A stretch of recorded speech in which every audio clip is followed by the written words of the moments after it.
નામ રજનીભાઈ ગંગેશભાઈ બાવળિયા. શું ઘટના બની? ઘટના તો હવે અહીંયા તાના ક્લાસીસમાં ભણાવવા જતી મારી બેબી, અને રવિવારે સોસાયટી અહીંયા કરી લીધી. પણ એ પહેલાં 6 મહિનાથી એક છોકરો છે એ આની પાછળ પડેલો.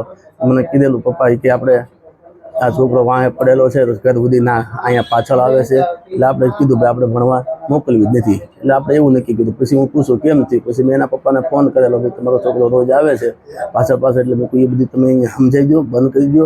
પછી આપણે કંઈ બોલે પોલીસ સ્ટેશને ગયા નહીં. એનું કારણ આ મેં કીધું છોકરી બદનામ થાય આપણી, એટલે કંઈ એ કંઈ કામ નહીં કર્યું. પછી મેં કીધું એવો વિચાર આવ્યો. મેં તો આપણે એના ઘેર જ રાખ્યું, એટલે હવે પાછળ આવતા આપણે ઘેરે રહેવાનું. એટલે પછી છોકરી મને કંઈ ન હોય કે કામ છે તેમ છે, પછી ફોન આપ્યો છે પોલીસ સ્ટેશને, જે કંઈ ખુલાસો આવશે એમાં આવશે. બીજું કેટલા સમયથી હેરાન થયું?